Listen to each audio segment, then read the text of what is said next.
published 1731 Est, the 10th of December 2017, updated 1731 Est, the 10th of December 2017. The Football League Championship, as it used to be called, came to Merseyside in 1982, and stayed there for the next 7 years. Merseyside was the place to be. When I moved from Brighton in 1981, I could have gone to Manchester United or Arsenal. I was on a 10-year contract at Brighton. United offered the most money and Ron Atkinson was the most persistent. Arsenal's offer was the smallest, but they said they had the marble halls, heated floors in the dressing room and the chance to play alongside David O'Leary. I told them 2 out of 3 wasn't bad. Everton's Kevin Sheedy back and Liverpool's Ronnie Whelan left and Mark Lawrenson, but it was Liverpool for me. And in the following 7 years, the red half of Merseyside won the title 5 times. The other 2 years it was won by the other team in the city. Liverpool were second on both occasions. I can honestly say that if Liverpool couldn't win it, I wanted Everton to win it. They were our rivals, our great rivals, but their players were also our friends. The 2 groups of players lived in the same areas, either in Southport or on the Wirral. When they celebrated their title win in 198,687, for the second time in 3 years, I was in a nightclub in Ainsdale called Toad Hall with my teammates, including Ronnie Whelan. Everton collected the trophy at Goodison on Monday, May 11th after beating Tottenham 10.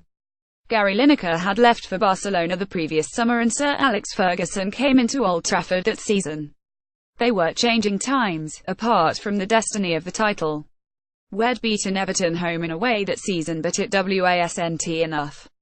They walked it, finishing 9 points clear. That night the whole Everton squad brought the trophy into the nightclub and did the conga across the dance floor. Liverpool and Everton stars line up together at the end of a goalless draw in the Milk Cup final. 2 sets of players in the same place, without any acrimony.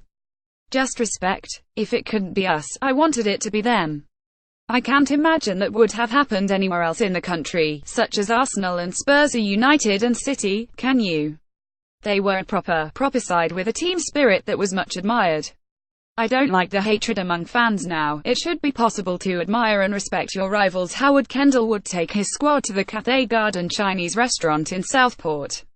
The chairs would be set up like an aeroplane with a cockpit, fuselage, wings, etc. The new signings were sat on the wing positions and everyone would pretend to fly a plane together. The Everton plane would then suffer difficulties and the staff were primed to rush out with buckets of water and drench the new boys.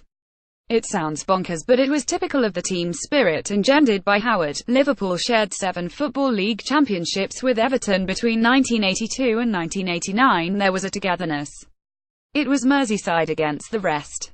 We had the best 2 teams in the country and, as a city, the people were dealing with the aftermath of the Toxteth riots and the government's outrageous suggestion that the best approach to Liverpool was managed decline. The 2 clubs, however, were on the rise.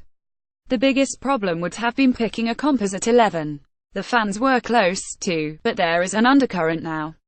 A lot of Reds refer to Everton as bitter blues. There is a jealousy towards Liverpool, for their relative success and money.